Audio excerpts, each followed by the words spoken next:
Hey guys, welcome to a Voice in the Wilderness podcast. Today, man, I got Pastor Travis with us, and I gotta know, are you gonna share Pastor Sean's secret fishing spots? I can't do that with you. As of right now, that would be unethical to tell them where we don't catch fish on bait that doesn't work. I can't do that. It wouldn't be right. Yeah. So you were telling me about your trip. Tell us a little bit about your trip with Pastor Sean. Well, my trip with Pastor Sean is therapeutic. It is relaxing, refreshing, replenishing. Just not a lot of catching. We go to world famous places to catch fish like Mosquito Lagoon, Haulover Canal, Indian River Lagoon, and yeah, it's world famous for catching reds and snook and big drum. But I have not seen any of that action. I am not a very good fisherman like the disciples. Ever notice, like in the Bible, the disciples were absolutely horrible at fishing. The only time they caught fish was with Jesus was with them. It's like, we've caught nothing all night. We've been toiling. And Jesus is like, cast your net on the other side of the boat. And then all of a sudden, boom, their nets are filled. I feel like when I'm fishing with Pastor Sean, it's like I'm fishing without Jesus. We suck at it. So this is what you got to do. Next time you go down there and you fish with him, you just got to say, hey, I'm going toiling with Pastor Sean. Yeah. We had a running joke. Like, I come down there to make fishing videos, but not actually catching fish. And it's quite comical if you catch any of them on Facebook. We call ourselves OK Charters because everything's going to be just okay. It's not going to be excellent. It's not going to be awesome. But one thing's for sure, it's going to be okay. So that means that you're going to keep preaching, and Sean's going to keep putting roofs on. Yes. And we're not starting the charter business right now. No, we're not. We're not starting the charter business. We would not be very successful at the charter business. He swears he catches all the fish when I'm not around, but I don't know. I'm not so sure about that. So, yeah. But it's a great time, man, and we love hanging out and just connecting. And here's what's so awesome about Cocoa Beach, Merritt Island area. Just because you don't catch any fish doesn't mean you can't eat really great fish. Oh yeah. And so yeah, we like to fish, but we also like to eat, and so we hit the restaurants up, man, and just have mahi and shrimp, and it's a great time. It lets me kind of, I don't know, just relax and refresh, which I don't get a whole lot opportunity to do, but it's a beautiful place. It's paradise, and it's a lot of laughs when it's just me and him. We cut up. It's awesome. Yeah, I know he likes it down there, man. I was talking to him when we did the podcast, and he loves being down there. And I was talking about surfing and all that kind of stuff, and I know that's kind of his kind of his wheelhouse, where he loves to be in that environment. And there is a different feel when you get into a community like that, where there's the beach and just kind of that history of all that goes on with that. And it's kind of like you go into almost like mental vacation mode. Oh yeah. When you're in an environment like that. And so I tell you, man, I've only had a chance to be around Sean maybe a handful of times over the years, but I remember the first time I met him was when he was dealing with he was working in the church over there off of Brown Road. Wayward. Yeah. Yeah, that's way back. Yeah. I think it was kind of like when he first got born again. And I met him through the pastor that was there. I can't remember his name. King? Yeah, Gary B. King. King, yeah. Yep.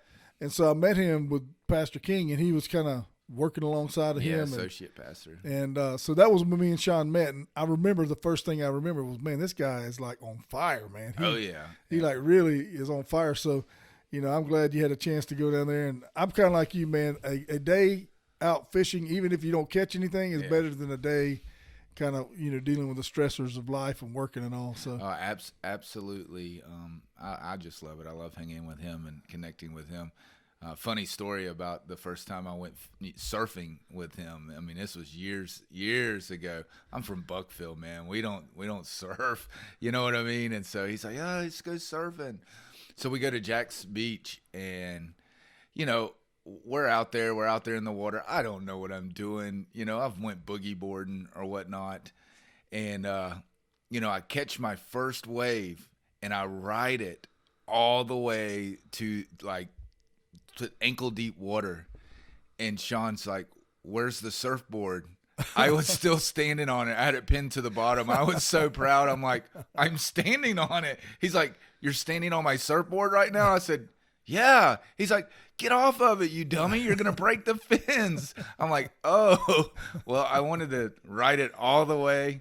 And so that was my first experience surfing. I didn't get to catch another wave because he had a bad shoulder, and he, in the process of paddling to catch a wave, it came out of like his socket or whatever, and he looked like he was out in the water floundering around, yelling and hollering. It looked like it was a shark attack or something out there, and we got him to the shore, and he's just laying like face down in the sand going, "Oh, my shoulder, my shoulder."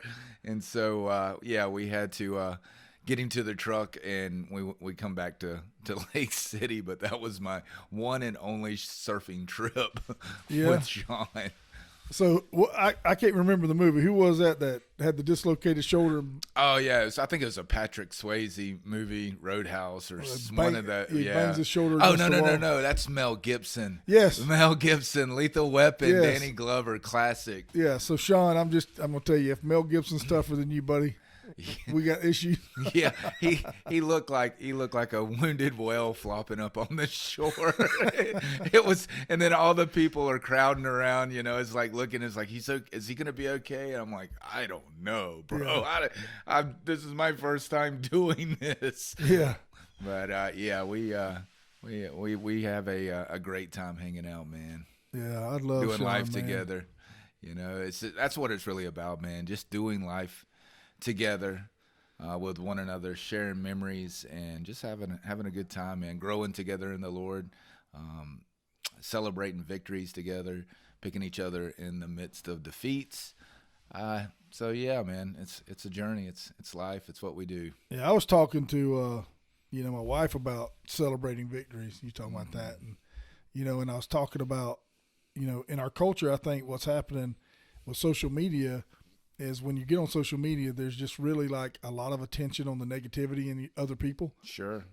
Especially like politicians, for example. I mean, you've got one side that's constantly trying to point out the negative in their opponent, sure. and then vice versa. And I think what it seems like may be happening is that even in our relationships, we're kind of following that model. And I told, I was talking to her and I said, we got to learn how to celebrate the small victory. Oh yeah, absolutely. I mean, you just got to learn how to, whatever it may be, whatever it may be, Yeah, well, if we're going to be like God, we're going to have to learn to celebrate because he's a celebrator. Amen. I mean, from weddings and rejoicing over one sinner who repents. I mean, look in creation. I mean, even throughout the days, he celebrated the small victories. After day one, he said, and it was good. You know what I mean? After day two, it was good. And I think we got to get to the place where we celebrate small victories. Even though the big picture hadn't always revealed itself or it hadn't come to completion, that life and, that journey of faith, we need to celebrate small wins. Hey, how about this? Let's celebrate the fact that you lost 5 pounds. Right. We're always looking at the end of a thing. And what's so crazy is that we serve a God that's, he's concerned about the destination, but he's also concerned about the journey because right. It's in the journey that the process and the preparation prepares us to when we get to where God's taking us. And this is what's crazy is once you get there, there's another there. It's right. like you can think, oh, I arrived. Well, not exactly. There's always a next step. There's always a process. There's always growth to be embraced. And so I think if you don't celebrate the small things in life, it becomes tough. I like to say it like this. We want a culture that celebrates, not tolerates. Right. And so in our relationships, in our goals, in our things that we're trying to pursue and whether it be calling or parenting, can we celebrate the small things, the small accomplishments? Because at the end of the day, you're trying to accomplish a big goal. Well, all a big thing is a bunch of little things That's put right. together. If you can consistently stay committed to the small things over a long period of time, they yield huge results. I did this little thing, with the football team one time, and I found, of course, I didn't come up with this, but I found it online. But it was talking about, I will either make your life great or I will destroy you. And I had this little list went through some stuff like that, and it said, "What am I?" And at the end of it said habit. And I was telling the guys, I said, when you start a new habit that is positive and you just keep building on it, I said, eventually it's going to result in what you've always wanted. But if you have negative habits, it's going to have the same kind of negative effect on you.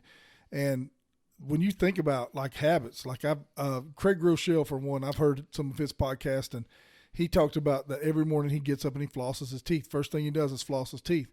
And he said he didn't do it because he needs to floss his teeth. He does it because it sets the precedent of what he's going to do for the rest of the day. And he said he finds himself to be more productive when he starts out flossing his teeth in the morning. And I thought, that's just a habit that strengthens other things in your life that you need to be doing. And I just love the whole concept of taking, because I love it when people, talk about the only thing you give power to is what you focus on, what you think about. And if we choose to celebrate the small victories and we choose to focus on the positive in the people that are around us, not that you have to ignore the negative, I'm not saying that, but especially like if somebody you're spending your life with, like your spouse or somebody that you're spending a lot of time with, you just got to learn how to just keep your eyes on the things that you love about somebody and just pray about things that you don't and let God deal with the things. Because ultimately, I'll never be able to change another person. I've got to continue to work on this person. Oh, yeah, and that's a full-time gig. It's a full-time job. I like to say it like this. You might not think about it in this light, but a hummingbird and a buzzard have a lot in common. Ready for it? Yeah. They both find what they're looking for. That's right. Are you looking for something dead? Because you'll find it. Or are you looking for something sweet? They both find what they're looking for because it's a matter of what you're focused on, what you're looking to. And so at the end of the day, can we celebrate the good things? I mean, matter of fact, Scripture says to meditate and focus on things that are lovely, pure, good, of good report, praiseworthy, and then the peace of God, that it'll guard and rule and reign in our hearts. And so it's a matter of, what are we celebrating, right? Me and my wife, we've made a decision to embrace a healthier lifestyle. And, one of the things that I made a decision, like, hey, this is something that she wanted to do and I wanted to do, that neither one of us would probably be successful doing it alone or doing it by ourselves. And so we made it a constant effort to make this change and to make these choices together. And so we celebrate little wins, like, hey, I made it there today. You know what I'm saying? Right. I survived. Like, wow. Yeah, that was really, really tough. But did you die? No. You know what I mean? And so we're kind of taking this journey together. And I encourage her. I mean, some of her classes are really early. And it's like, hey, do I need to get up with you? You can do it. Just being that voice of encouragement, that voice that's going to push her into purpose so that she can be that voice as to me as well. And then we come together once we push through it and celebrate the fact that we didn't die. Yeah. It's that simple. I didn't die. I feel blessed. I made it through the workout. Yeah. I've been working out with Chase. Chase. Chase, he's one of the worship pastors at Christ Community, and I've been working out with him, and it's so crazy because my wife will tell you I'm 5'11", but I'm actually 6 foot tall. I might have shrunk a little bit over the years, but and I'm really tall, not really tall, but I'm average height, and he is like, I think 5'2" or 3 or something. He's real small. And here I am, 260, 270, and he's probably 100 pounds less. He's probably more than that. He's probably like 115 or 120. He's little. I mean, he's like little, and he's 28 and I'm 50. So there's just this big, giant gap and between all the way us. around. And so when we get in the gym and we work out together, it's just this dynamic of, and we've been doing it for about 2 months. We've been working out for about 2 months, and and I'll work out. We'll do chest like on a Monday, and I'll call him like we do Monday, Wednesday, Friday, and I'll call him like on a Thursday, and I'll go, man, my chest is like still. I can still feel Monday's workout because you do legs on Wednesday. And he's like, I don't feel it anymore. And I said, that's because you're 28. Yeah. I'm 50. Yeah. But it's just, and I'm like you. I think I've kind of lived long enough not living healthy, and I want to get myself back to a weight that I should be, 230, 220. And I just want to get this extra weight off of my body. And I just love working out with Chase. I mean, he's just great. But the scripture that I wanted to read here real quick was out of 2 Peter, and it says, for this very 2 Peter chapter 1 verse 5, for this very reason make every effort to supplement your faith with goodness, goodness with knowledge, knowledge with self-control, self-control with endurance, endurance with godliness, godliness with brotherly affection, and brotherly affection with love. And that's kind of what we're talking about. Paul talks about some similar stuff like this. And he's saying, whatever is lovely, whatever is good, whatever is, and I really think with the way that social media is influencing us at this point, we've got to really think about this and you got to pay attention to, can you keep your eyes focused on the good, and so can you celebrate the small victories? Because I can tell you something right now. I haven't been weighing. I wished I was weighing at this point now because I know I'm losing weight, and I'm not able to celebrate the small victory because I don't know where I started from. And Right. so I need to start getting on a scale so I can start celebrating those small wins. Well, I haven't lost any weight, and I've been doing this for a couple. and the advice that was given to me, because I've got a trainer, I've got a nutritionist. It said, that I'm looking a lot better. Said keep eating healthy, and stick with it. Stick with the training. And the rest will take care of itself.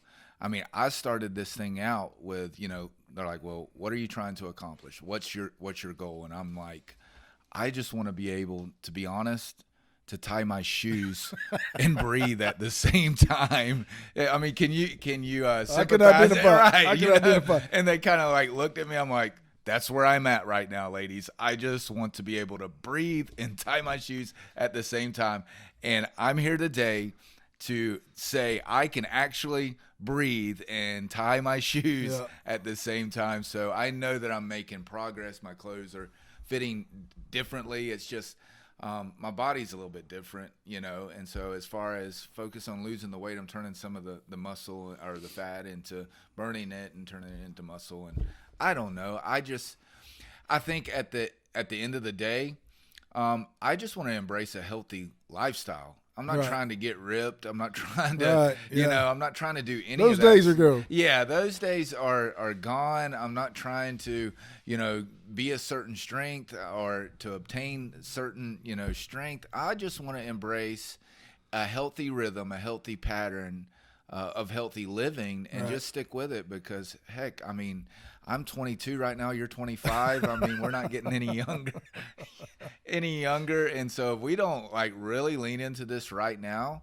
and renew our minds, I mean, oftentimes you think, well, just renewing your mind's a spiritual thing. Well, it's not. No. Renewing your mind is in practical everyday living. And right now I'm in the process of renewing my mind of what that looks like for healthy eating and healthy living and healthy, exercise to steward my body, so I can accomplish what God has called me to accomplish. I mean, I don't want to sound like I'm huffing and puffing up there on the mic as I'm preaching, and, it's like, because I got a little bit excited. I mean, come on. And I believe that if we're going to be and do all that God called us to do, we're going to have to be good stewards. Yeah. Period, of all things, including your health. Yeah, and I'm in with you right now, man. I mean, I can definitely tell that I'm 50 now, no doubt. I can tell it, but and I've had some trouble with my back, and that's kind of limiting what I can do with my legs. But the one thing I can really tell, I'm definitely a lot more firm, physically than I was a couple months ago. But I read this verse in my quiet time, and I just wanted to we're talking about keeping our eyes focused on the positive. This is Psalms chapter 1. It says, how happy is the one who does not walk in the advice of the wicked, or stands in the pathway with the sinner, or sit in the company of mockers. Now, when I read that, it was like it really jumped out to me. Think about this. How happy is the one, this is just my version of it. How happy is the one who does not walk in the advice of social media and does not stand in the pathway of Twitter and does not sit in the company of Facebook? Because honestly, I did this one time with television. I said, turn on your TV, let it, whatever channel it's on, just leave it on it and go 5 channels forward and tell me what you're watching, and is it going to benefit your walk with the Lord, or is it going to damage it just by the programs that you're watching? You could do that with social media. You could literally go through posts on Facebook and you could say, okay, let me go through 10 posts and let me see if they're negative or positive. Let me put a rating on them. And unfortunately, in our culture and the way that we have kind of like everything that we're looking at in the news and social media is almost like division. We're getting this mentality that we're getting almost normalized to negativity. Yeah, desensitized. Yeah. It's like our hearts being waxed cold towards it. It's callous. It's like when you play an instrument, like with guitar. If you first start playing guitar, you'll notice that your fingers are really sensitive. I mean, it takes building up calluses really to play for a long time, and it's through repetition. Changing from G to D to C to, to E to A minor, whatever a song, entails. But it just takes time. And what happens is the ends of the tips of your fingers become callous through subjecting it to the pressure and to the tension of putting your fingers in a position on the fretboard to hold down the chords. Right. And likewise with social media, Instagram, Facebook, we subject our heart, we subject our lives to negativity, to comparisism that is a trap. You keep subjecting it to the same thing, and all of a sudden, the sensitive things of your heart become callous slowly. It's almost like when they would make a candle. They would dip the wick down in wax and let it cool, and then they would do it again and do it again until there was a big round wax candle, that was made through a dipping process, one little layer hardening after another little layer. And effectively, that's Facebook, that's Instagram, that's Twitter. That's right. It is slowly but surely, one dip, one click, one like, one scroll at a time. It is waxing people's hearts cold. I tell you what, man, it's kind of scary. I know we've talked about this probably once before, but the Social Dilemma. Oh yeah, that was on Netflix. I don't know if it's still on there. I'm sure you can probably find it on YouTube. Oh yeah. But man, when I watched that, golly, I was so like overwhelmingly shocked. I mean, you kind of know in the back of your mind that that's what's happening, but when you see the people who created it addressing it and kind of putting detail to it, it's like somebody coloring the picture in a coloring book. All of a sudden you go, oh, that's way different than I thought it was, and it's way. Yeah, they have unlocked Pandora's box. Oh, absolutely. With this, and I don't know how. I mean, it's free market, it's capitalism. I don't know how they're going to address this thing. I think it's pretty similar to what was happening back early in this nation with, I think, the steel with Carnegie and stuff. They had a monopoly on. Right. They had more money than the United States, and so they could influence who they wanted in as president. And I think, if my memory serves me correct, I'm not a history buff, but Theodore Roosevelt, they wanted him as vice president, not president, because he was a bull. He was somebody that was going to be a problem, someone that was going to be an issue. So they flooded the one person's campaign with money, like a lot of money, so that they would ensure that this current president, I can't remember the name of it, Skipper, he would stay as president. And they made it to where Theodore Roosevelt, wanted him to be a partner, the vice president. Well, what happened is the sitting president died and Theodore Roosevelt became the president. Yeah. And then he started regulating, big steel. and ultimately they had to do something to break down the monopoly of the industry, because it was so influential. There was so much money, there was so much power, that if they did not do something with it, it would ultimately would have changed the course of the nation. And I see social media being like that. It's an untapped field. You know what I mean? That you see we've seen it. We've seen through fact checkers, and they have the power to really persuade culture and to, let you see what they want you to see and keep you from seeing what they don't want you to see. And so I don't know. I know one thing, that if they don't get a handle on it, it can be very, very dangerous. And I don't know how they're going to do it. I stay focused on the King. Amen. Mine's about advancing the kingdom, loving people, and I let the Lord deal with all that stuff. But I don't have my head in the sand as to say I don't see that there's an issue. There definitely is. I just ain't smart enough to fix it, and it's not my issue to fix. Well, so it goes on in Psalms chapter 1 to verse 2, and it says, instead his delight is in the Lord's instruction, and he meditates on it day and night. He's like a tree planted beside streams of water that bears fruit in its season, whose leaves do not wither. Whatever he does prospers. And so there's your two contrasts. Oh, yeah. Am I going to focus on the positive, the kingdom and God and his plan for my life, or am I going to focus on all the negativity around me?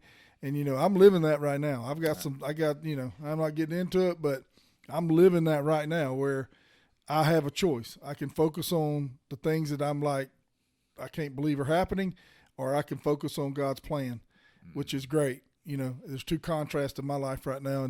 And man, I'm gonna tell you, dude, it's a challenge, especially in your marriage, to kind of keep your eye on the positive.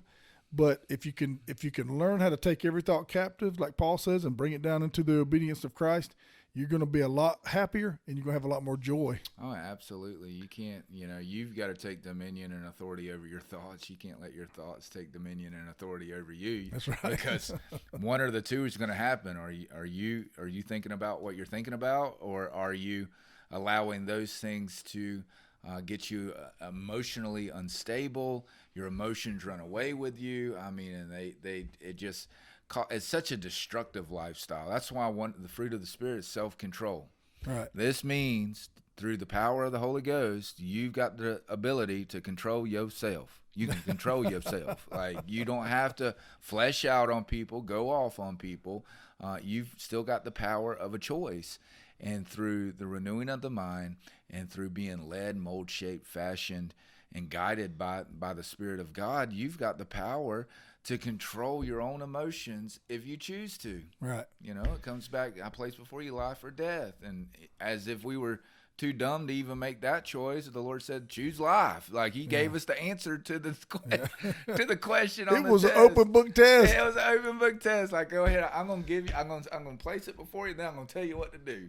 Well, speaking of that, man, I've told people before that, life, it's like every decision that you make, or everything that comes across your path is almost like a test. It's like a test question.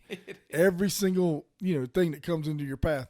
And I tell we've got the open book right here. It's an open book. Life is an open book test. How am I going to deal with what's going on in my life right now? Yep.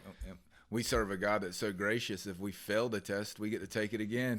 Yeah, we do. Some of us have been taking the same test for decades now, yeah, and haven't figured out that it's an open book test. Yeah.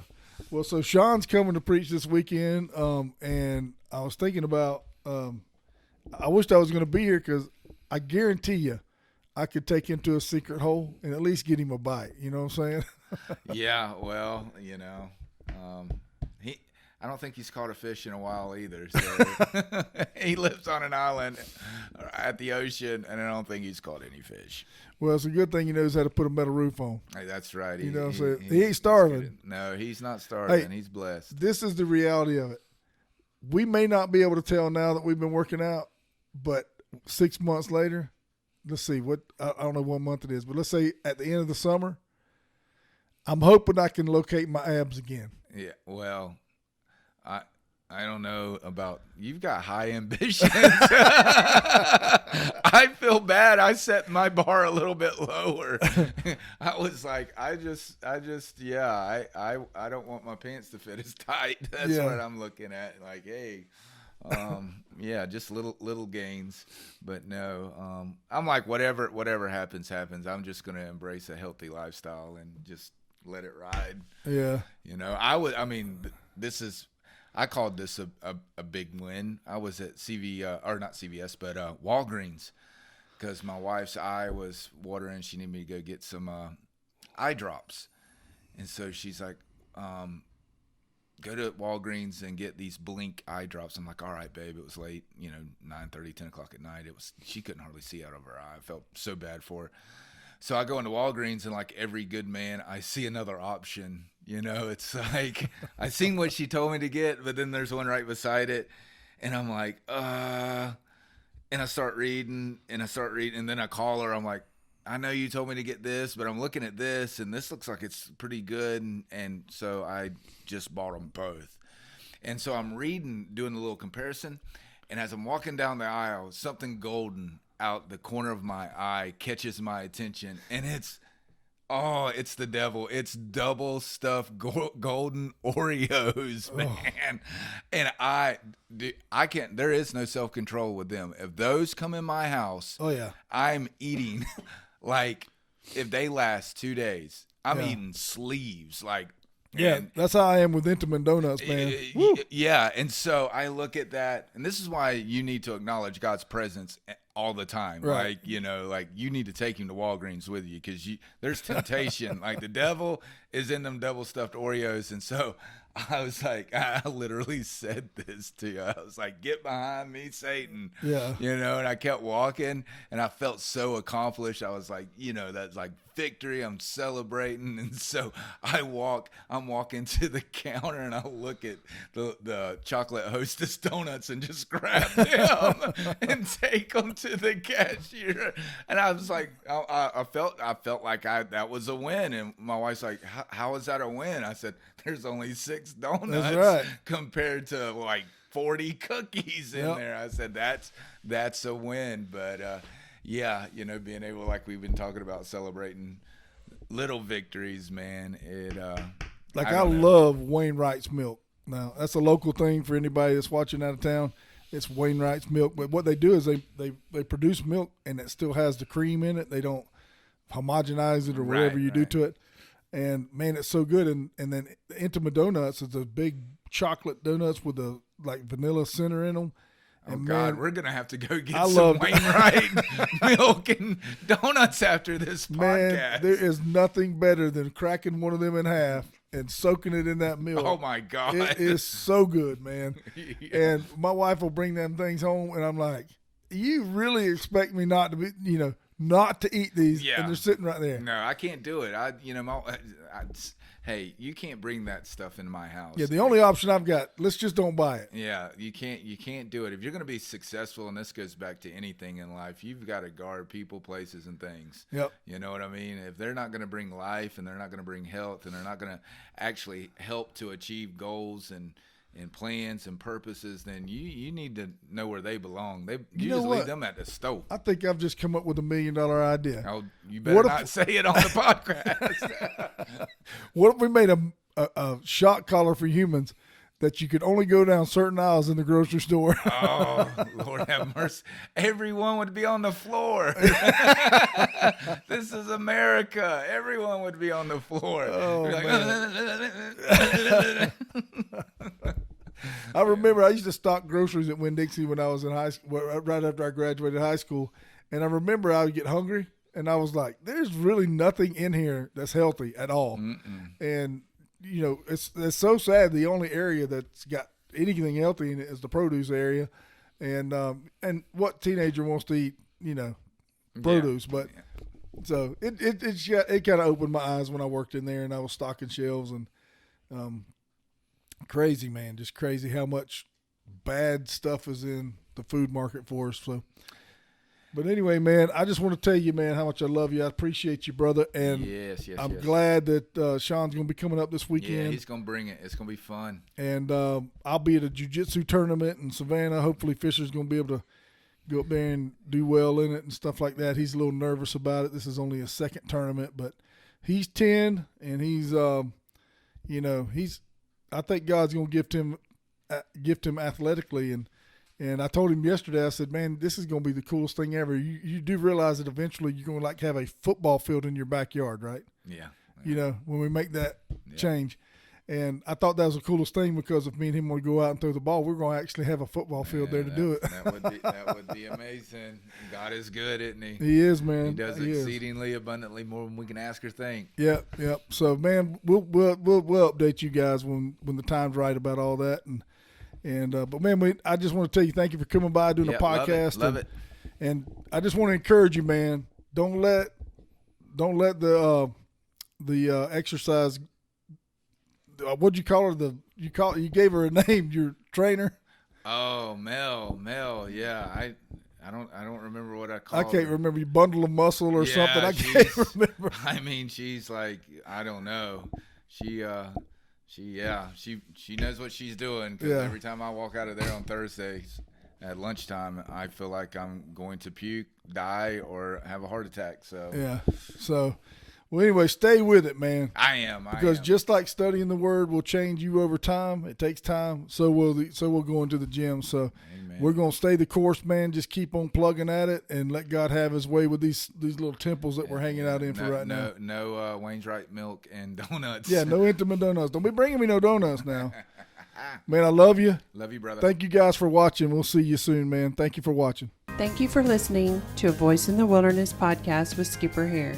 We hope you enjoyed this podcast. You can also learn more about FCA Outdoors by going to fcaod.org. Check out the Woods and Water magazine, which comes out once a month. Skipper writes an exciting article for FCA Outdoors. You can pick them up in most convenience stores in the Southeast region. Don't forget to subscribe to the YouTube channel Hare Days-Uncut to follow all the podcasts from Skipper and his friends.